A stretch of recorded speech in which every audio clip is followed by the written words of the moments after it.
has to make choices no one should have to make. I don't think they're gonna make it if they're not together.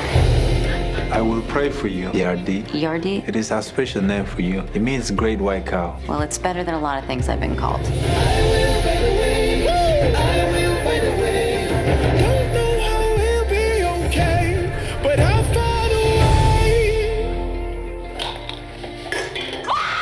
Holy crap! You can't just break into somebody's house! There is a reason you do not have a husband. Okay, thank you so much. Well, congratulations on the film. This one is so special, and I know when everyone works on a film project, you know, they get into it, they come and promote it, but there's something behind this. So you each have a reason to love this more than any other film. Can you give a little bit of background about why this film is so special to you? Well, for me, I was born in Ethiopia in a refugee camp, and my parents were aid workers for the UN, so very often we walked back and forth from Sudan and Ethiopia.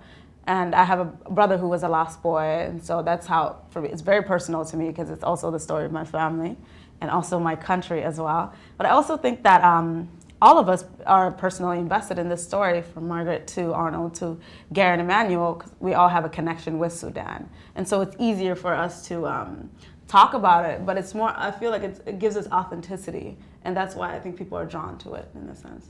Yeah. No, yeah, my personal connection is I took the film so that I could honor my father, you know.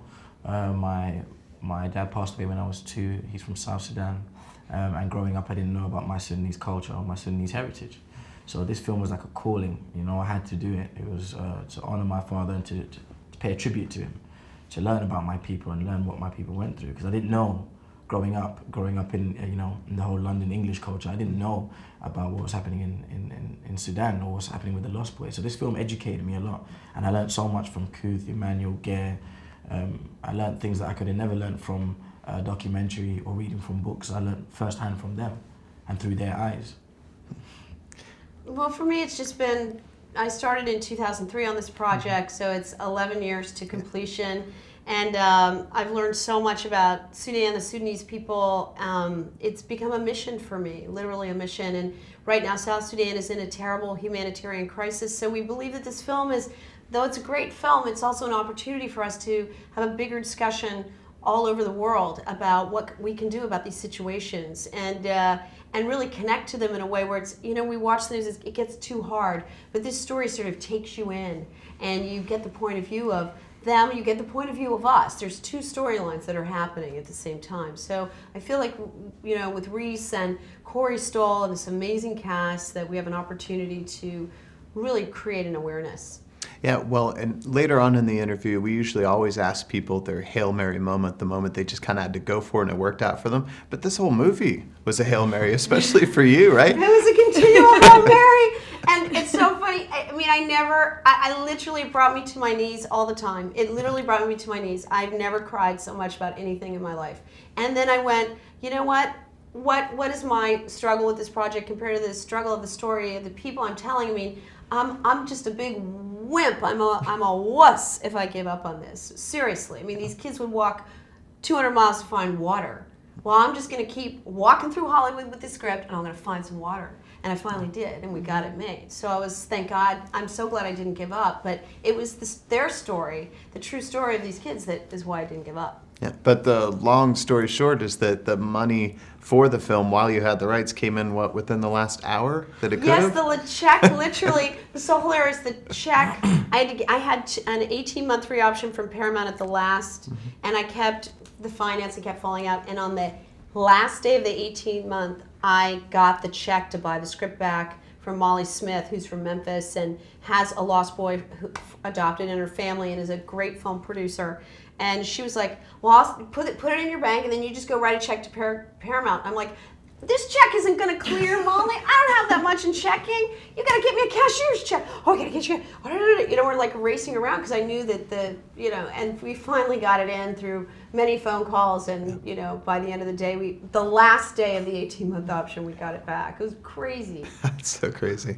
Well, and Reese Witherspoon, I've had the pleasure of talking to a couple of times, and there's something really so special about her, which you know. But if you could share with the audience, I know you have a really special story about her.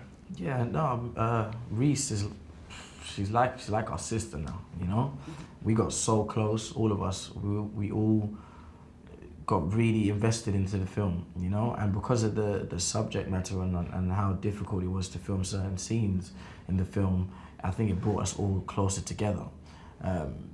Reese immersed herself into the character and immersed herself into the African culture as well. You know, we had great times on set where we'd be African dancing or we'd be just singing and playing along. Like, she was so humbling to be with on set. She's a great person. Yeah, but the first day she had something special that made you feel. The first day of filming, I was so nervous to be you know, having one of my first scenes with her, and she gave me a card, and I remember the card had it had her name, Reese Witherspoon, imprinted in gold. So I thought this woman has made it. So anyway, she gave me a note saying, you know, Arnold, I really look forward to working with you. I'm so happy we chose you. And she gave me a bottle of champagne, which I still have till today. Yeah, and you're not going to have it until... I'm not going to have it until the London premiere, so I can pop and drink it with my mum. Ah, that's so special. Yeah. Well, last thing, I know a big part of this is the activism and to be able to do something. So there is a way that people can help. We've created the Good Life Fund, and it's goodlifefund.org, and we are just asking for people to give $1 or $5, whatever is safe for them, to help us with humanitarian aid and educational resources in the Kakuma refugee camp, where there's 160,000 people right now. There should be 250,000 by Christmas, and we also want to use that money for scholarships for the Lost Boys that are here in the United States. The Lost Boys believe education is their mother and their father. It'll speak for them as their parents cannot. And so we want to help them with their goals, and Lost Girls with their education. And also George Clooney, we're teaming up with his charity Enough on October 1st. We're having what's called a thunderclap, a social media thunderclap, where we're all going to tweet and post about Sudan and about the film to raise awareness for Sudan.